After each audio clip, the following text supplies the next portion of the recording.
और आज की इस वीडियो में हम इसी बेहतरीन मूवी के 15 अमेजिंग और mind blowing behind the scene facts को डिस्कस करने वाले हैं, जिसके लिए आप में से बहुत सारे लोगों ने हमें इस वीडियो को बनाने के लिए सजेस्ट किया था और इसके लिए आप सबका बहुत बहुत शुक्रिया। बाय द वे, वीडियो शुरू करने से पहले मैं आपको ये बात क्लियर कर दूं कि इस वीडियो में इंसेप्शन मूवी से जुड़े हुए कई सारे स्पॉयलर्स होने वाले हैं, तो अगर आपने मूवी नहीं देखी है तो इस बात का ध्यान रखिएगा।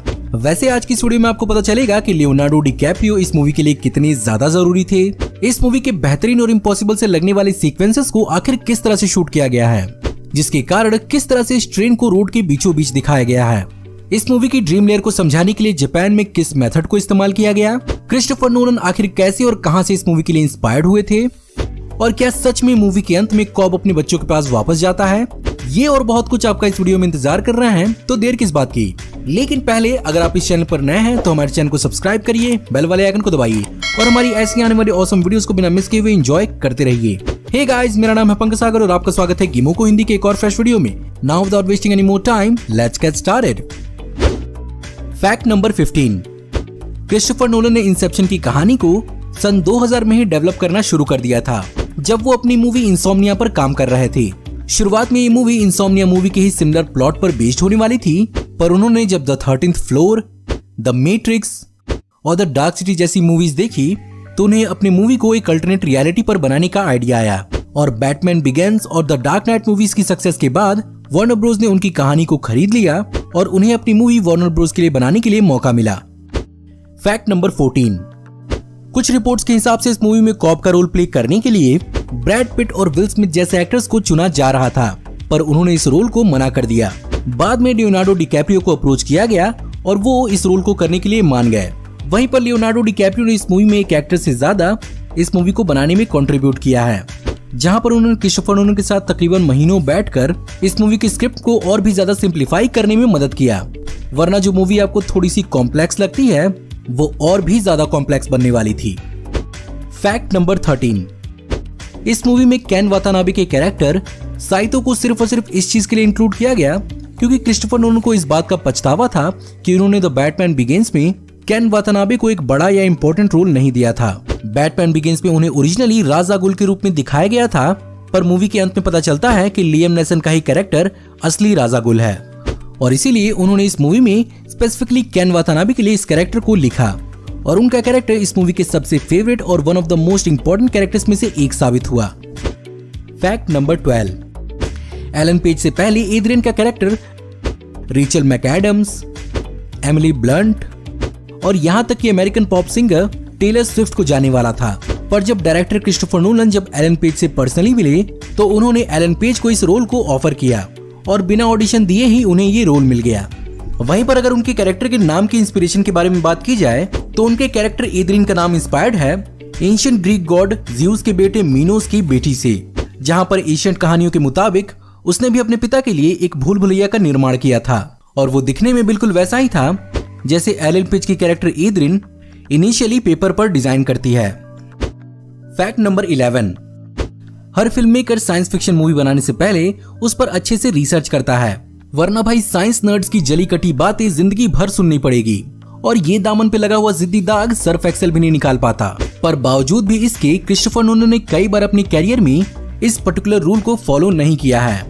जैसा कि इस मूवी को बनाने से पहले क्रिस्टोफर नोलन ने सपनों और उससे जुड़ी हुई चीजों के बारे में कोई भी रिसर्च नहीं किया था कि आखिर सपने किस तरह से काम करते हैं और आखिर सपनों में क्या क्या किया जा सकता है, और उन्होंने जो भी कहानी लिखी वो अपनी समझ और एक्सपीरियंस से लिखा है। इसके बावजूद भी ये मूवी बहुत ही शानदार रही।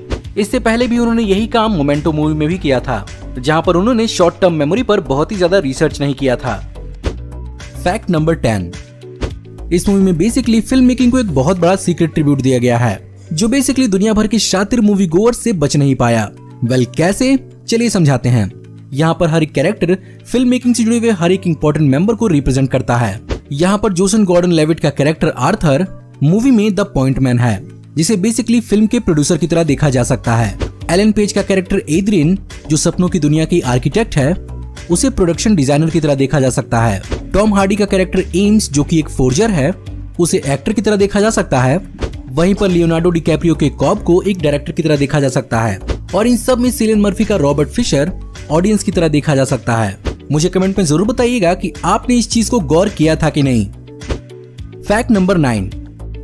अब चलिए बात करते हैं इस मूवी के फिल्मिंग से जुड़े हुए कुछ बिहाइंड द सीन फैक्ट्स के बारे में। इस मूवी को ओवरऑल दुनिया के 6 लोकेशंस पर शूट किया गया है, जिनमें Bedfordshire England, Canada, Tokyo, Morocco, Los Angeles और लंदन शामिल हैं। और इस मूवी में कई जगहों पर नामुमकिन से लगने वाले प्रैक्टिकल एलिमेंट्स का ही इस्तेमाल किया गया है। जहां पर बेडफोर्डशायर इंग्लैंड में इसका रोटेटिंग सेट बनाया गया, जहां पर आर्थर का कैरेक्टर बाकी के गुंडों से निपटता है। वहीं पर रॉबर्ट और कॉब की मीटिंग वाले उस होटल सेट को तकरीबन 25 डिग्री के एंगल पर रोटेट किया गया था। यही कारण है कि मूवी में सारे के सारे लिक्विड्स एक डायरेक्शन में जाते हुए दिखते हैं। वहीं पर सड़क के बीचों बीच दिखा वो ट्रेन असल में वो ट्रेन नहीं था, पर फिर भी वो CGI भी नहीं था। ये बेसिकली एक 18 व्हील का ट्रक था जिसे ट्रेन इंजन का रूप दिया गया था। और इस मूवी में दिखे हर तरह की जीरो ग्रेविटी के सीन्स को हार्नेस की मदद से शूट किया गया था। हैरानी की बात यह है कि साइंस फिक्शन मूवी होने के बावजूद भी इसमें सिर्फ और सिर्फ 2000 VFX शॉट्स ही हैं। बाकी सब कुछ रियल और प्रैक्टिकल एलिमेंट्स के अल्टरेशन का ही कमाल है।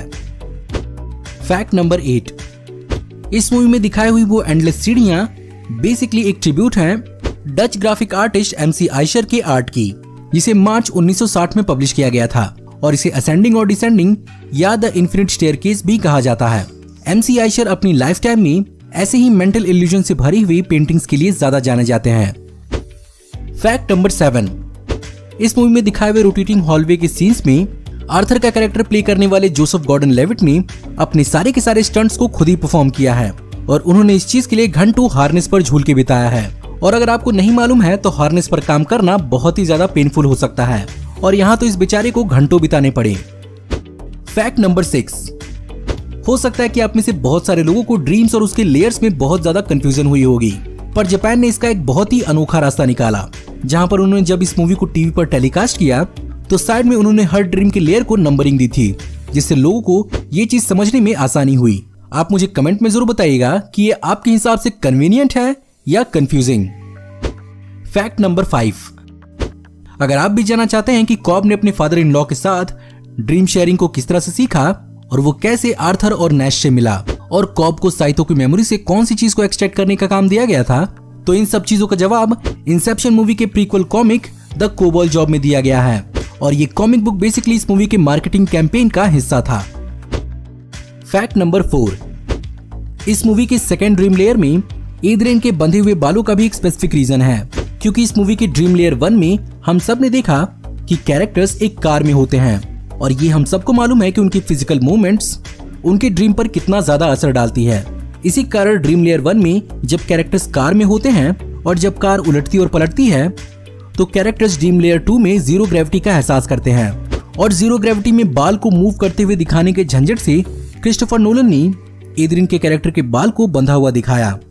अब हो सकता है कि आपको ये डिटेल बहुत ही ज्यादा छोटी सी लगे, पर मूवी के प्रोडक्शन के हिसाब से ये चीज बहुत बड़ी साबित हो सकती थी और इसी के कारण VFX का कई गुना खर्चा बच गया।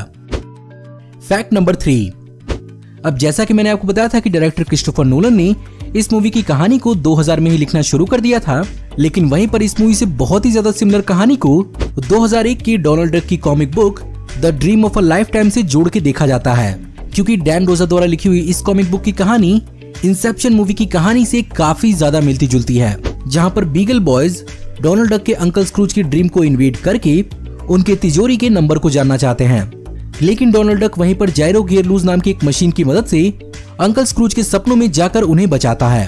अब आप मुझे कमेंट में बताइए कि आपको क्या लगता है, दोनों में से कौन किससे इंस्पायर हुआ है। फैक्ट नंबर 2, अब चलिए बात करते हैं इस मूवी से जुड़े हुए कुछ अचीवमेंट्स के बारे में।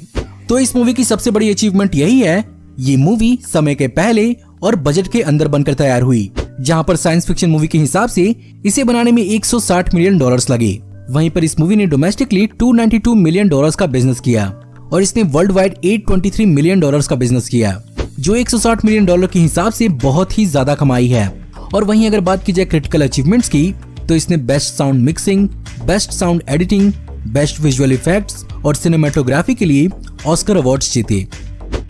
फैक्ट नंबर 1, तो चलिए मूवी के उस एस्पेक्ट के बारे में बात करते हैं जिसने दुनिया भर के ऑडियंस को बहुत ही ज्यादा कंफ्यूज किया, और वो थी इसकी एंडिंग, जहां पर ये बात क्लियर नहीं हो पाती है कि आखिर कॉब अपने बच्चों से मिलता है या नहीं, क्योंकि एंडिंग कॉब के टोटम के गिरने से पहले ही हो जाती है। वेल आज की इस वीडियो में हम आपको फाइनली ये बात क्लियर कर ही देते हैं। तो माइकल केन जिन्होंने इस मूवी में कॉब के father in law professor Stephen Miles का रोल निभाया है, उन्होंने क्रिस्टोफर नोलन से ये बात पहले ही क्लियर कर ली थी कि उनके जितने भी सीन्स इस मूवी में हैं वो ड्रीम सीक्वेंस नहीं होंगे। और तो और सपनों में हर जगह पर कॉब हमें एक वेडिंग रिंग पहने हुए दिखता है, क्योंकि वो सपनों में मानता है कि मेल अब भी जिंदा है। वहीं पर रियलिटी में वो रिंग नहीं पहनता। और अगर इन दोनों बातों को मिलाया जाए तो लास्ट में हमें ये दोनों चीजें एक साथ ही देखने को मिली थी, जहां पर कॉब ने रिंग नहीं पहना था और साथ ही साथ प्रोफेसर स्टीफन माइल्स हमें उसके बच्चों के साथ दिखते हैं। तो हाँ, मूवी के